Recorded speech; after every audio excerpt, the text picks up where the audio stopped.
Game, ano na tayo, online consultation with Payola. Pasensya na sa mga nakaano. Ang pangit ng background.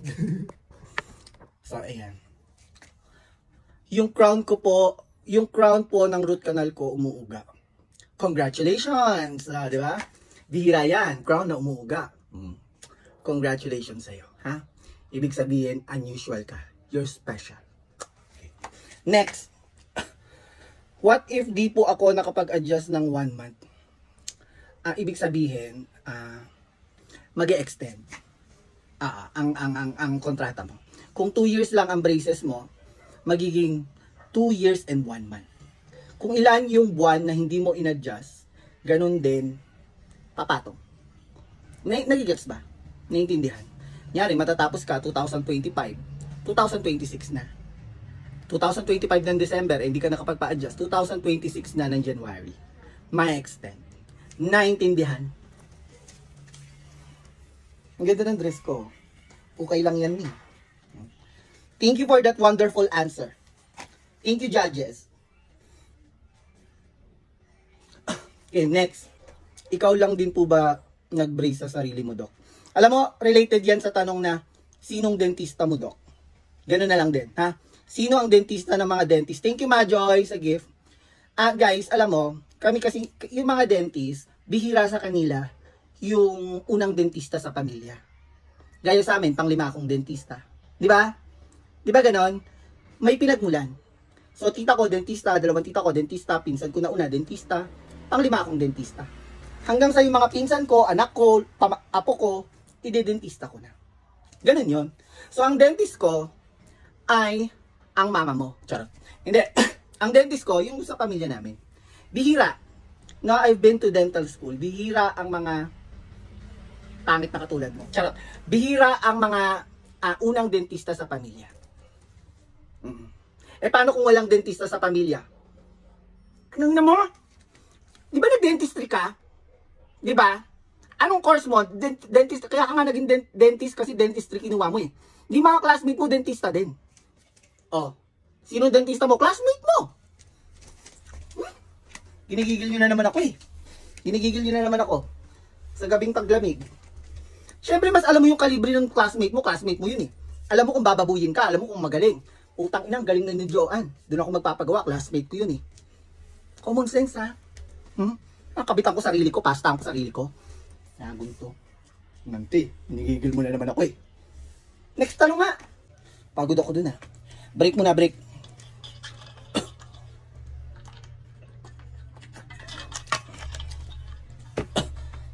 After ma-paid yung braces ko, yung dentist ko gusto agad tanggalin. Kahit di pa okay. Normal ba yun? Paano mo naman nalaman na hindi okay? Dentista ka ba? No? Subject for second opinion, I think. No? Kung hindi ka masaya. Feeling ko, Dok, hiwa-hiwalay pa. Feeling ko may sungki pa. Hindi ba okay? Ipaliwanag mo. Putang ina, di ba kayo nag-uusap? Dentist mo yun, di ba? Wala ka number? Dok, di pa okay. Pipi ka ba? Kausapin mo. Di pa okay, Dok eh. Ba't nyo tatatanggalin? So, extend ka na lang, ha? Ganun. Or bahala na kayo mag-usap. I cannot speak in behalf of other clinic kasi meron silang sariling mga parang nalindol. Oh my God, meron akong ano. Ano tawag doon? Yung parang feeling mo nalindol. Ano tawag doon? Insomnia? Ano yung parang nalindol? Vertigo. Nabe-vertigo ako, mi. Okay, next. May heart condition po. Papasta. Need po ba ng clearance sa cardio? Thanks po. Pasta lang naman eh. Kasi meron kasing nagpapasta na naglalagay ng anesthesia. So, doon lang naman nagkakaroon ng problema kung clearance lang ang inaalala mo. Pero kung yung ibang dentista hindi naglalagay ng anesthesia, okay lang kahit may heart. Ako din, I have a heart condition. My heart is full of love. Ano daw? Parang yung internet nagigigil. Paano po pag dumudugo pa din yung bagong bunot ng ngipin? Alam mo, may naging pasyente akong ganyan. Hindi tumigil yung pagdudugo. So, I found out na, thank you, Aika, uminom siya kagabi. So yung pag-inom ng alak, it causes profuse bleeding. Kasi ang tinatarget ng alak ay ano? Yung kainuman. Gago. May alak, may balak. Ang tinatarget ng alak, atay. Liver. Liver produces vitamin K. And vitamin K is the one who's responsible. Choose among the following. Responsible for blood clotting. Ano yung blood clot? Langib. May langib din eh. Sa gums. So, siya yung nagtitigil ng pagdudugo. Ha? So, yun lang. Maraming dahilan kung bakit ka or nagbubuhat, no, ng mabibigat. Yung pagbubuhat ng mabigat yung persado, ha? Kunyari ito. Kunyari ito. So, ang ano nito ay 200 kilograms. Pag binubuhat mo siya ng ganyan, siyempre 200 kilograms, ang bigat na, di ba? Yung pumipuwersa ka, paano naninigas yung panga mo? Dudugo. Ha? And, actually, pag nagdudugo, pag binagbunutan, meron tayong gamot para doon. Ha? That is your tranexamic acid. Tranexamic acid. What is the brand name of tranexamic acid? Ang makasagot, Gcash. Brand name. Hemostan. Gcash, 5 pesos. I-PM mo sa akin yung number mo, ha, Coco? Tapos papadala ko yung 5 pesos na Gcash. Huwag ka na marte. Butang ina, gipit nga ako. Kaya, ang inamti. Kaya nga ako nag-live eh. Gusto mo pa, ano? Yung makikitain ko dito, Gcash din yun eh. Bibigyan kita, ha? Bigay mo sa akin yung number mo. Okay? Next. Ask ko lang, kapag po ba may naiwan ng ngipin sa pagbubunot, di naman po kalakihan, sasakit po ba? Dalawa yan. Pag nagpabunot ng ngipin, pwedeng iwan, pwedeng hindi. Yeah. Nagulat ka? Pwedeng iwan. Pwedeng iwan, pwedeng hindi. Ano ang mga kondisyon na pwedeng iwan ang ngipin? Roots, no? Hindi na alam mo, iwan mo pati crown. Kitang-kita mo na yun eh. Yung roots ang naiwan. Ha? Ano ang mga kondisyon pag pwedeng iwan?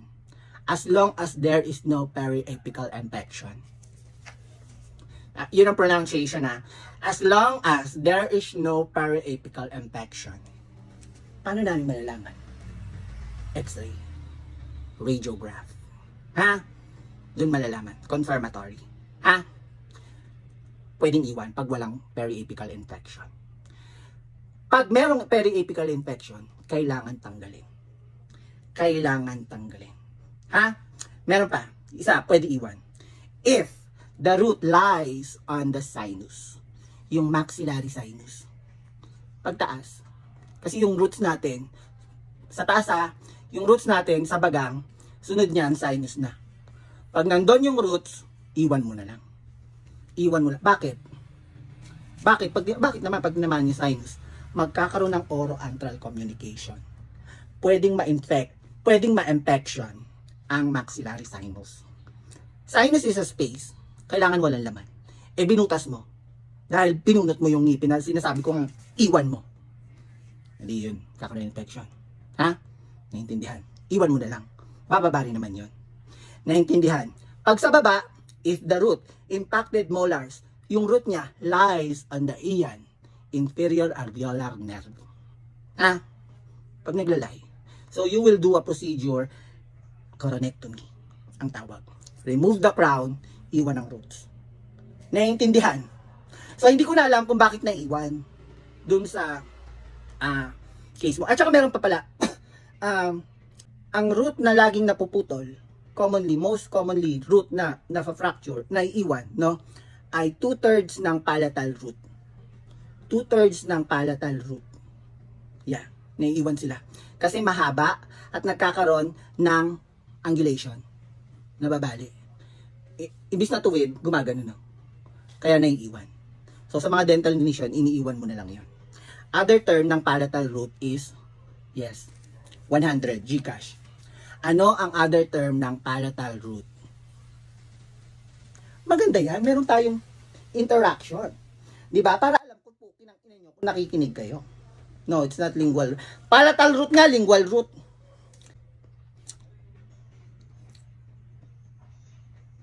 Wala nakatamang. Sorry, walang nakatamang sagot. Ang tamang sagot ay loner root. Loner root. For sa mga nagbo-board exam, tandaan kasi lumalabas yun sa board exam. Kabisado ko yan. 3 beses ako nag-board exam eh. Okay, next. Next. Nasagot ko ba? Nasagot ko. Iniiwan? Ngipin? Binunutan? Pwedeng iwan? Yeah? Pwede? Nasagot? Nasagot? Okay, next. Ano nyo? O, ako magpapa-Gcash? Ako nga nangangailangan eh. Okay, next. Ay, last 2 questions na lang ha.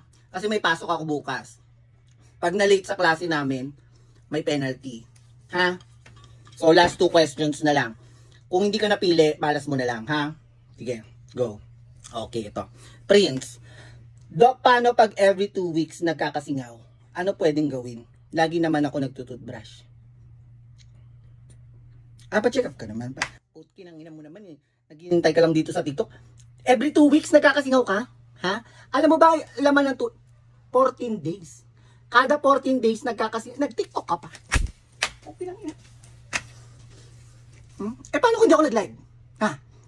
2 linggo lagi ka may singaw. Magpakonsulta ka. Wala kang pera? Send mo sa akin Gcash mo. Bibigyan kita pamasahe. Ano? Nagigil mo ako Nagkakasingaw, dito pa tinanong. Matulog ka na. Next. Yung maayos naman na tanong. Last question na to Ay, maganda to. Si Wanda na lang kasi lagi nagigip dito eh. Nakaka-wrong bite po ba yung bruxism? Okay. Magandang tanong yan. No?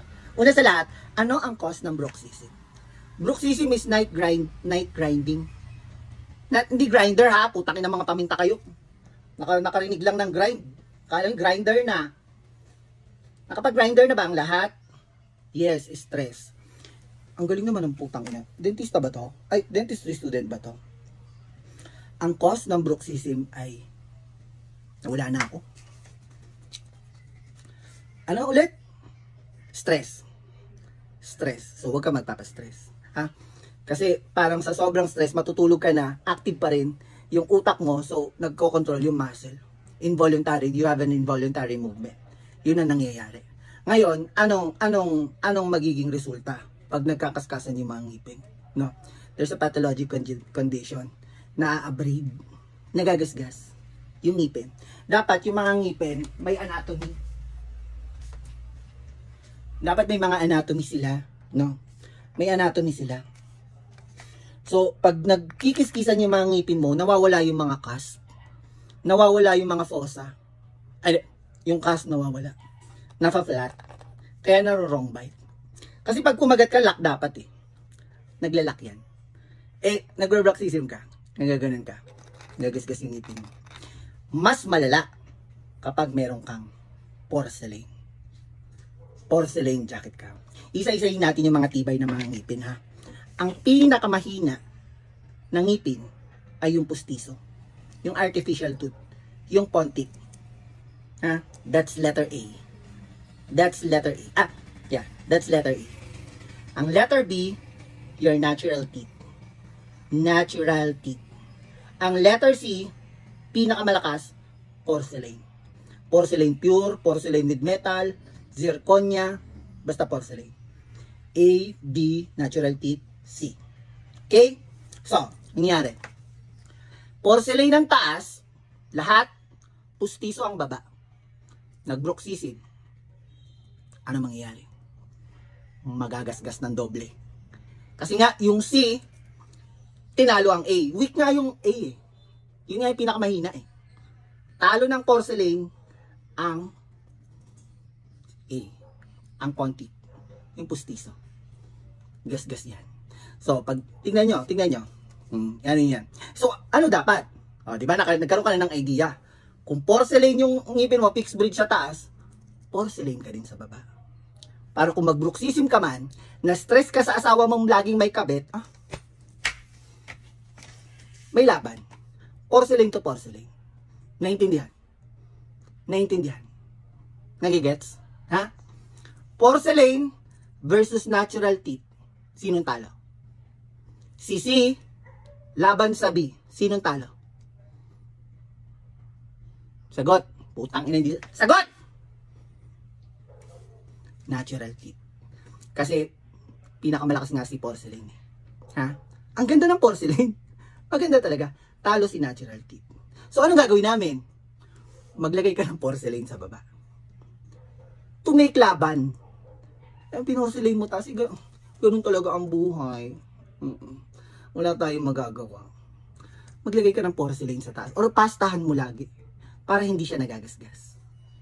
Naintindihan? Naintindihan?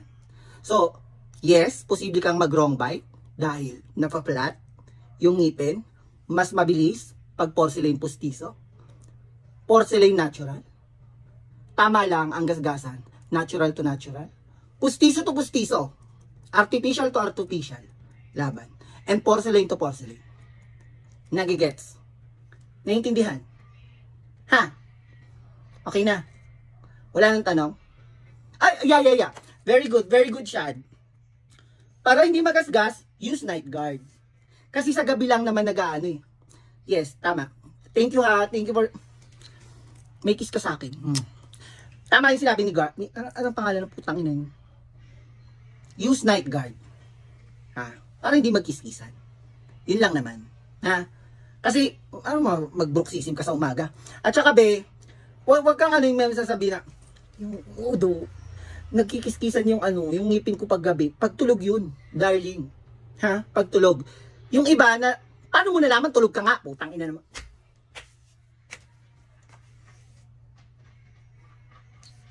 So, tanongin mo dun sa kasex mo. Honey, yung ngipin ko ba nagkikiskisan pag gabi? Malakas ba? Hindi mo alam yun, ha? Tulog ka nga eh. Parang humihilik. Humihilik ba ako? Pag ano, parang malaman humihilik ka. Kasi dati hindi ko matanggap na humihilik ako eh. Hanggang sa asawa ko, ni-record, ang lakas ko humilik me. Putang ina, parang kapre. So, ganun din ang ano ha.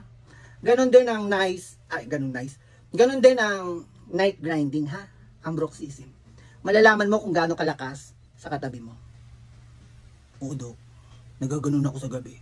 Hindi nga eh, tanungin mo ngayon kasi pag tulog yun eh. Ha? Maingay yun. Tulog ka rin eh. Okay? Naintindihan na? So para hindi ka ma-wrong bite, you can use night guard. Or yung mga invisible retainers. Naintindihan? Okay na? Okay, salamat. Thank you ha. Maaga pa ako bukas eh. Magkita na lang tayo tomorrow ng gabi. Ha? Love ya.